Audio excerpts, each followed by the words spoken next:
Cantik sungguh si bunga kecora, buat hiasan di hari raya. Marilah sahut seruan negara, bangsa membaca, bangsa berjaya. Terima kasih penerajuk acara, panel juri yang teguh saksama, penjaga masa yang setia dengan detiknya, para peserta yang dikagumi dan seluruh warga Dewan berkarisma. Selamat sejahtera dan salam ceria semuanya. Berdirinya saya di sini adalah untuk membawa kita semua menghayati pidato saya yang bertajuk Amalan Membaca Membentuk Bangsa Berjaya.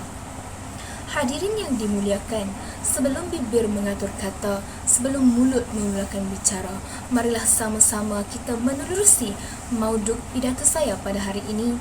Buku penulisan daripada Kolej Haras ada menyatakan bahawa membaca merupakan jendela dunia. Hal ini bermaksud semua informasi, maklumat difahami dengan cepat dan mudah. Maka bangsa yang menjadi bangsa yang berpengetahuan dan membawa kejayaan kepada dunia. Warga Dewan yang dihormati, seorang penulis barat, Ray Bradbury, pernah menyebut tidak perlu menghancurkan buku untuk meruntuhkan peradaban. Sebaliknya, hanya perlu untuk memastikan orang berhenti membaca. Runtuhlah segala-galanya.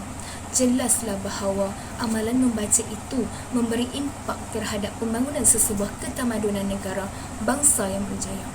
Justru itu, izinkan saya membawa warga Dewan untuk menghayati wacana ilmiah ini agar kita menjadi sebahagian bangsa yang berjaya dan cemerlang. Sidang Dewan sekalian, sebagai pembuka tirai perbincangan pertama, ayolah kita menerusi sejarah ketamadunan sesebuah negara bangsa yang berjaya. Tamadun Islam buktinya menggalakkan bangsanya untuk membaca sehingga lahir ilmuwan seperti Ibn Sina dan Al-Khwarizmi. Maka jelas amalan membaca membentuk bangsa yang berjaya dan berdaya saing. Mereka pada mulanya meneroka hanya dengan membaca sehingga dapat menghasilkan pelbagai penemuan baru yang digunakan sehingga pada hari ini. Hadirin yang dimuliakan, hujah saya yang kedua memetik kata-kata mantan Perdana Menteri Malaysia Tun Abdullah Ahmad Badawi di mana beliau dalam ucapannya pernah berkata bahawa amalan membaca dapat memberikan nilai tambah kepada diri kita. Melalui bacaan yang mendalam, kita secara tidak langsung membentuk diri kita untuk menjadi seorang yang berakhlak mulia. Buya Hamka, seorang ilmuwan barat, menyatakan bahawa membaca buku-buku yang baik bererti memberi makanan rohani yang baik. Jelaslah bangsa yang seimbang dari sudut intelek dan rohani adalah bangsa yang berjaya. Warga Dewan yang dimuliakan, hujah saya yang ketiga, bangsa yang berilmu pastinya membibitkan bangsa yang berjaya. Namun, perlu kita beringat bahawa menuntut ilmu tanpa membaca ibarat basikal tanpa roda. Hanya dengan membaca, kita memperoleh wawasan mahupun pengetahuan baru tentang pelbagai perkara baru. Maka, sesebuah bangsa akan termotivasi untuk terus melakukan perubahan dan maju selaras dengan negara-negara lain. Beralih kita pula kepada hujah saya yang terakhir di bawah lembayung kata bangsa membaca teknologi berkuasa.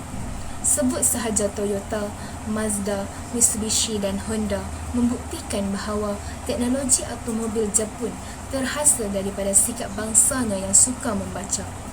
Melalui pembacaan, masyarakat akan menjumpai pelbagai ilmu baru berkaitan dengan teknologi semasa dan akan dibawa dalam pembangunan negara. Jelaslah bahawa bangsa membaca teknologi berkuasa. Warga Dewan yang dimuliakan, sebagai penutup wacana ilmu kita pada hari ini, ayolah kita menyahut cabaran Kementerian Pendidikan Malaysia dengan menjadikan Malaysia negara membaca tahun 2030. Hanya dengan membaca, kita dapat menjadikan bangsa Malaysia sebagai sebuah bangsa yang berjaya dan negara Malaysia terus bersaing di mata dunia. Sekian, terima kasih.